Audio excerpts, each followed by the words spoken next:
Hello, my name is Sheila Guillotin, and this is the Simsbury Woman.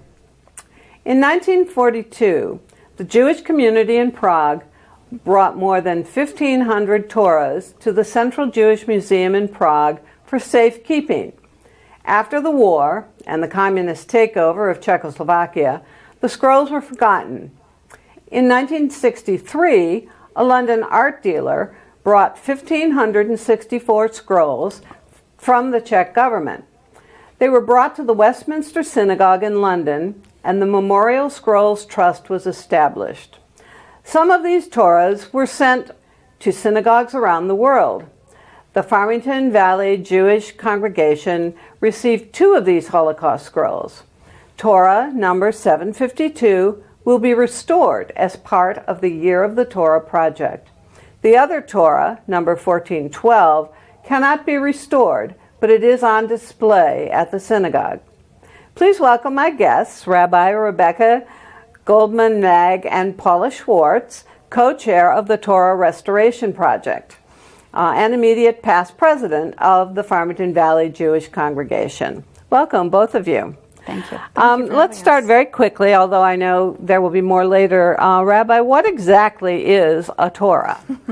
So a Torah is essentially the first 5 books of our Tanakh, which is it encompasses all of the writings, things like Ecclesiastes, Lamentations, things like that, and also the prophets, which are Isaiah, Samuel, all of those. And these are the 5 books of Moses. Okay. Starts at Genesis and goes right through Deuteronomy. Is there an equivalent in other religions of a Jewish Torah? We call Torah Bible. Okay. Right? So for Christianity, it would be considered the Old Testament. Okay. Now, you were kind enough to show me, and we will be showing our audience a very lovely film of the actual Torahs that you are, especially the one that you're going to restore. How are they written? And we'll get a little bit more into this later. Special paper, special ink. Great. So they're written by someone called a sofer. He's a scribe, and he spends years and years in apprenticeship working with someone else, another sofer, who teaches him all of these techniques and methods and the rules around safrut, which is the art of scribing. Okay. There is special paper that they use, skin of an animal. There's also a special quill that they use. It has to be in black ink. It has to be written clearly. They have to say a blessing before a variety of different things. So it is a very particular process, okay, and one that takes quite a long time to learn. So within your ceremonies, how are Torah used?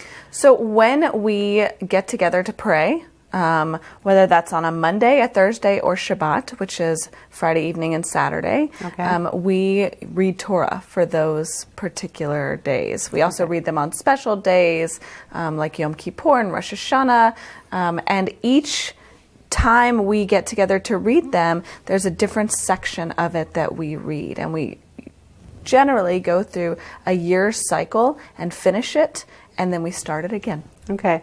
Now, you must have to learn how to read these, and I understand there's also chanting that goes along with it. Yes. So Torah was actually designed to be chanted. It was not designed to be read. Okay. And the symbols, the letters that you find in Torah have no vowels and no explanation for how to chant.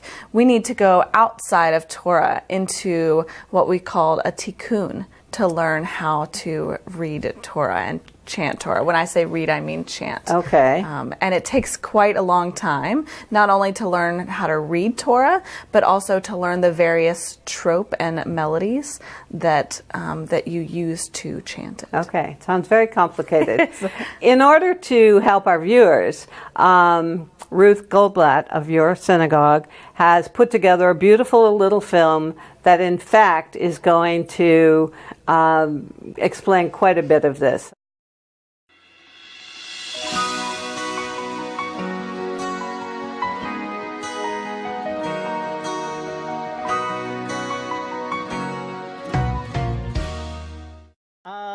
אז ישיר משה ובני ישראל את השיר הזאת לאדוני, ויאמרו לאמור.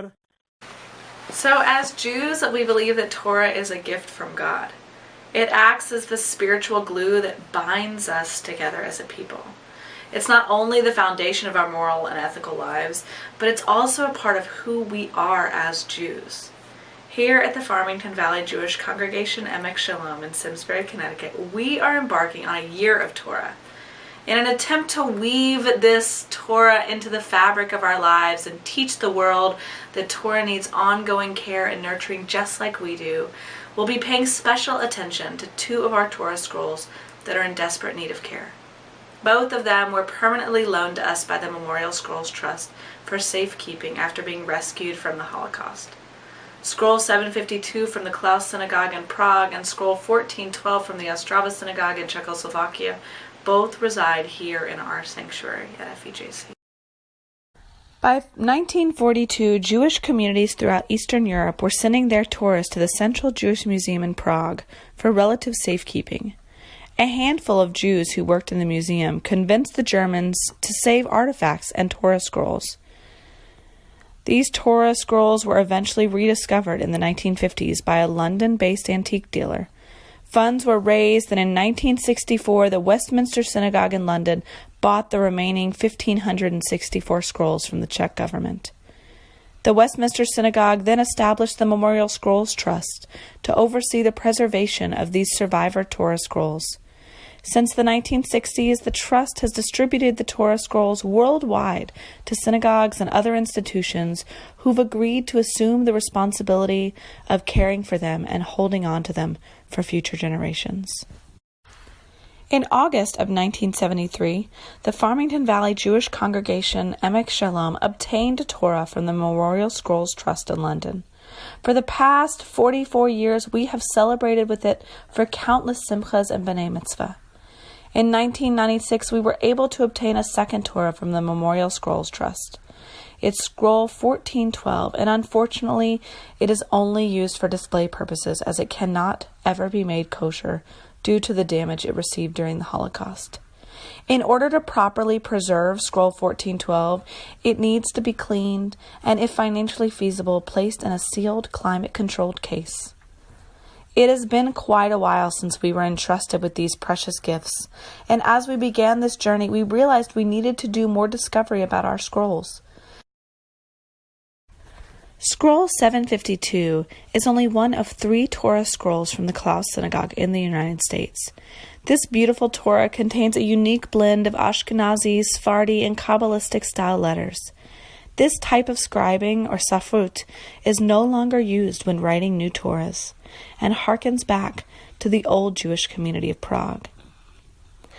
This particular Torah scroll is estimated to have been initially scribed between 1750 and 1775. For approximately 260 years, this Torah has been in use. 44 of those years, it's made its home right here in our community.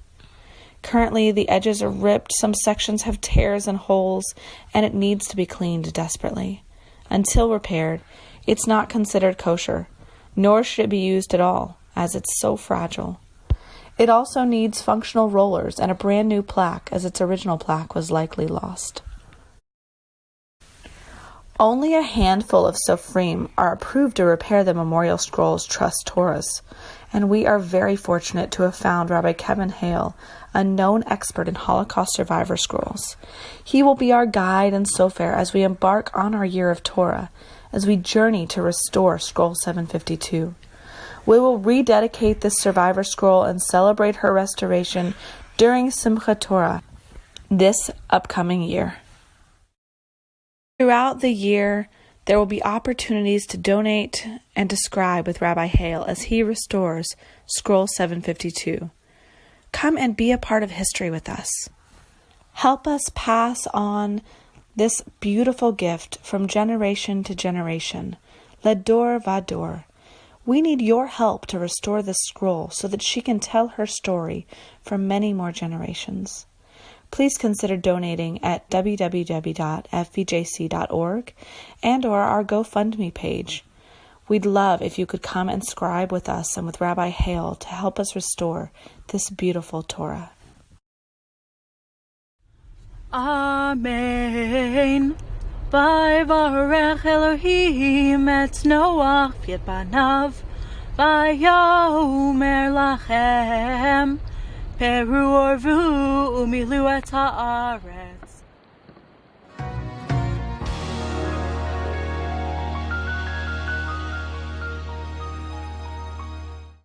So, the year of the Torah is basically about scroll 752? Okay. Paula, you actually can give us some idea of, you refer to it as the Klaus Torah. Explain a little bit about where that name comes from and the fact that you've actually gone to Prague. Well, there's a couple of things. When we decided that we wanted to restore the Torah, we decided we needed to learn the history of the Torah. And we knew it had a number on it, and we knew that it was part of a series of Torahs that were brought to the United States and actually given around the world. Okay. And those that could be restored were given to synagogues, and some of the other ones were given to synagogues just for display purposes. And we, at the time, had a very young student rabbi who wrote a letter to the Westminster Synagogue explaining that we were a brand new congregation, and this was in 1973. And they decided, the Memorial Scrolls Trust, right, the Memorial Scrolls Trust decided that we should be one of the synagogues to receive this Torah that could be used, that was kosher to be used, which meant that it was in good enough condition to be used. And so we got that 752 scroll. And we found out eventually that it was from the Klaus Synagogue, which was one of the main synagogues in the city of Prague. And we learned a little bit about the history. That synagogue now has become a museum of the history of the Jewish people and has remnants of the synagogue. It is a beautiful synagogue. Yeah, I'd love you to tell us just a little bit about having gone to Prague. That appeals, I mean, just as an, well, it's a not religious, but just for art and history and culture. Well, what's famous about Prague is the old city. There's a castle up on the mountain. There's a famous bridge in Prague, and then there's an area which was the Jewish ghetto, there were a number of synagogues there. Now there are 5 synagogues that sit in this old part of the city, and they're cemeteries, and each of the synagogues has a special purpose. So the Klaus Synagogue is used as a museum. Another synagogue has the names of the communities and the people from those communities who were lost during the Holocaust. They are literally written on the walls of the synagogue. Really? And each of the synagogues has a special meaning. So these are open to the public? Open to the public, and the cemeteries have graves of some very famous sages and rabbis. So it's a very historic place in the life of Jewish history, not only for its own historic value. So those Torahs, which were saved during the Holocaust, were sent to Prague because of the significance of the city, in hopes that they would be safe, which eventually they were not. These happened to have been saved. There were many more Torahs originally, but these were the ones that were saved and eventually sold. I noticed in your film there also appear to be sheets which look more like they come from books than scrolls. And those were preserved, well, they were first attempted to be destroyed and then somehow got preserved. Now, what are those? Those aren't Torah. So those are likely prayer books. Okay. Because much of what we do is in our prayer book or in our Torah. So if they weren't Torah scrolls, then they were actually our Sidurim, which is what we call our prayer books. Oh, okay. So does the prayer book say the same thing as the scrolls? Nope. No. It doesn't. It's got liturgy. The scrolls have Bible. Okay. So like everything, like I said, from Genesis to Deuteronomy, and our prayer books, our Sidurim, have liturgy in them, which does house some verses and things taken from Bible, but mostly it's unique just to Jewish liturgy. Okay. Now, it's interesting that it was an art dealer who essentially purchased and, if you will, rescued these. When he got back to London, they started something called the Memorial Scrolls Trust. Tell me what that is. Well, the Memorial Scrolls Trust were entrusted with the preservation and the restoration of these Torahs. Okay. And it was really started by a small group of people from the synagogue originally. This isn't the art dealer doing this. This is now the people that he sold them or gave them to? Yes. And they have maintained the scrolls. Interestingly enough, what we've discovered is that when they were given to various people, we got our second Torah scroll not in 1973 but in 1996. And what we discovered that they were given to different congregations, and over the years, it's been quite a number of years, that the history of where the Torahs are is a little obscure. You know, some synagogues gave them to other synagogues and they've been moved around. We found out that our Torah is the only one of the ones that were in the United States, could be and has been in use. We used it for many years when it was considered kosher. Until very recently. Okay. We used it for B'nai Mitzvah. So you have two Torahs, one of which is kosher, and you're going to explain what that is in a minute, and one is just used for display because it is not kosher. It is too badly damaged to be used. Okay, so kosher simply means... So kosher means a variety of things. If even one letter is missing or one letter is sort of scratched off, because it's ink, and ink dries, and after a time it dries, it starts to flake, and then it becomes like sandpaper. Every time you roll it, the dried ink flakes off and sort of rubs up against all the other letters. Okay. And so the moment that they start to deteriorate like that, they become pasul, which is not kosher. Okay. And kosher simply means that it's fit for use. So now is 752 kosher or not kosher now? At this moment, it is not kosher, which is why we stopped using it just a few years ago. Oh, okay. But the restoration and the whole year of the Torah, the intent is to bring it back to be kosher so it can be used in ceremonies. Absolutely, and I did want to just clarify one thing. Of the 3 scrolls that came from the Klaus Synagogue in the United States, ours is you said it's the only one in use. It's also the only one that can be made kosher. Oh. So we are bringing this particular scroll back to life from a time when, everything died in the Holocaust, and so we're able to sort of enliven this scroll again. Okay, so why can some Torahs be made kosher and some can't? You can't just stitch new things in? It's a nice idea. But for example, the scroll that we have displayed, it has a tremendous amount of mold inside of it. Oh, okay. That can likely be cleaned off, but it's also, the edges are burned so badly down to the letters that there's no way to restore that. Okay. But the one that we have, most of the damage is actually in the margins. Okay. The holes, the seams are ripping, they need to be re-sewn, and the letters can be retouched, obviously, which is part of our year of the Torah, but it's not nearly as damaged as the one that we have in the case is 1412 from Ostrava. Okay. And I think it's important to note that not only will the scribe be repairing it and writing the letters, but for our congregants, they will be part of the ceremony. Okay. It is a mitzvah. It is an honor.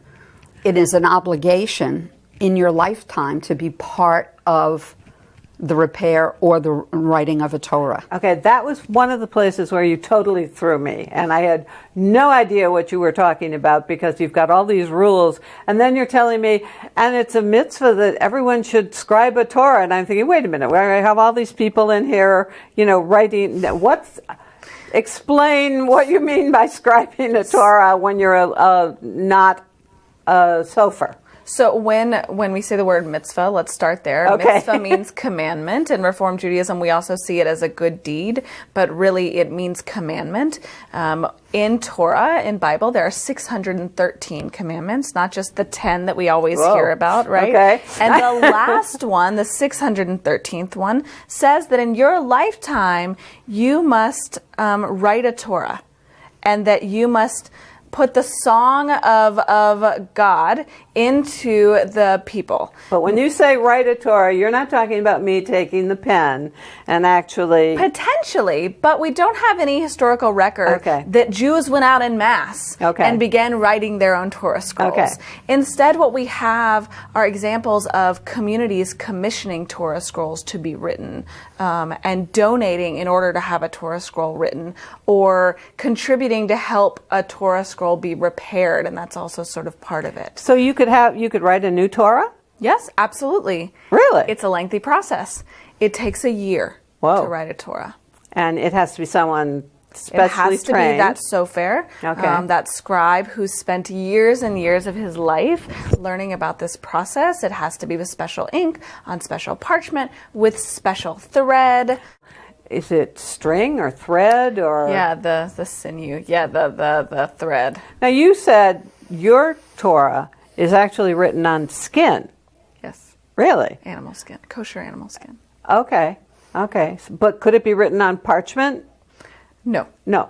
That's Okay. part of the rules around it. And it has to have so many columns on each page and so many lines in each column, and that everything has to be justified, centered and justified all the way to the edge of the column. So sometimes you'll see a letter that's much longer than some of the other letters, and that's to help it get to the end of the page. Really? And there are little crowns on the top of some of these letters, and each crown has significance. So there's so much to know about this. I couldn't even begin to try to tell you everything. Okay. But it is quite quite a process, and we're at our community, we're so grateful to be able to take part in this process. Now you found a sofer that you're very happy with. We are. Tell us a little bit about, first of all, the process. I mean, I assume it's like restoring a piece of art. Some people can do it, and some people can't. Well, he's Rabbi. His name is Rabbi Kevin Hale, and he is from the Massachusetts area, and he is one of only 9 scribes who is authorized to repair In the country. Really? Who the authorizes Memorial Scrolls Trust. Got it. Okay. So he was trained by someone from the trust, and now he is the next generation. Okay. And this is where he spends his time. So he's all over the country, and he will be coming to visit us in the coming weeks to talk about the process with our congregation. We've also had the children learning how to do calligraphy, how that process works, and what the history of the Torah is. So when we talk about the Year of the Torah, we're talking about a series of events to introduce, culminating in him coming after he's done the major repairs and having congregants watch him hold his arm as he's doing the scrolling. Okay. So anyone can be part of that. And Okay. that's something that we're in the process of working on right now. And that would count as scribing a Torah. Correct. Okay. All right. And even contributing toward the process counts as fulfilling that mitzvah. Okay. Okay. You know. All right. How long do you expect it to be before? Do you know when your Torah is going to be finished? Yes, we do. We do. And when is it? It is September 30th, Okay. 2018, which is actually on the holiday of Simchat Torah, which is when we celebrate our Torah. So it's a very appropriate time Okay. To rededicate her. to rededicate her. And we will have a ceremony and festivities surrounding it. And Rabbi Hale will be there along with our congregation and members of the community who are all invited to come. Interesting. I understand that on your website you actually do have calendars that talk about scribing days, and explain what that is. Absolutely. So our scribing days, we have 3 of them set up so far. One in March, one in April? March 18th, April 25th, and May 6th. Okay. Those are the days when congregants can sign up and have a session working through the process, learning about it, and participating with him. So it's actually a private session that they'll be having with Rabbi Hale Really? as he scribes a letter, and they will be participating in that process. One of the fascinating things is the silver instrument, which actually has a finger point at the end. Explain that and how it works, because that's what they actually use to scribe the Torah. No, but that is what we use to. That's okay.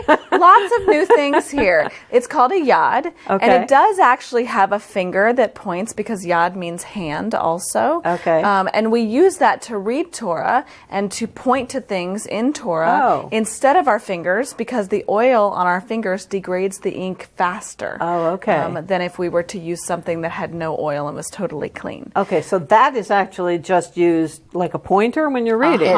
That's exactly it. So what exactly do they use to write it? So a quill with ink on the end of it. Very much like you'd imagined, someone, a calligrapher. Someone writing in calligraphy. Okay. Right. All right. Think of a monastery and the writing of writings in the church. We're done the same way. Right. Okay. Let's see. Can anyone go to your scribing days, or Absolutely. do you have to be a member of the congregation? No, anyone can come and participate.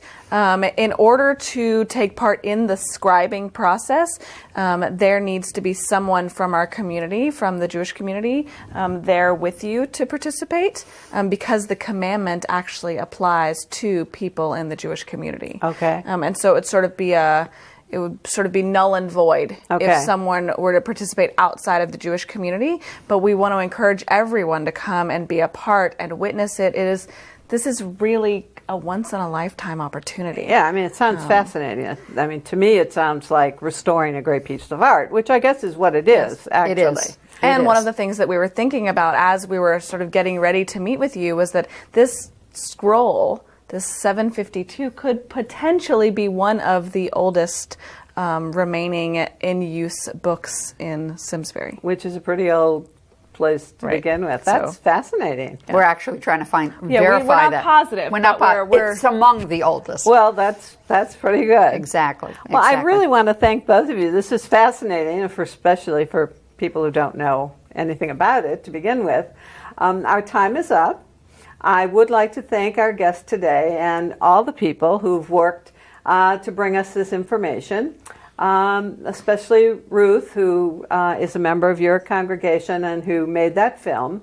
For those of you who are interested, I recommend that they visit your website, the Farmington Valley Jewish Congregation, Emek Shalom. We've posted that on this program. Your calendar does provide pretty much all the information that anyone who might be interested in seeing what a scribing day looks like, you've got the dates all set out. For those who are interested in the complete history of the scrolls, which is fascinating, I would recommend, actually, I picked up a book called Out of the Mists of the Fire, which is a story which was written by one of the trustees of the Memorial Scrolls Trust, Philippa Bernard. And it's a fascinating read. Thank you, all of you. Our pleasure. And I wish you and all of our viewers a happy and a very hopeful day. Thank you so much.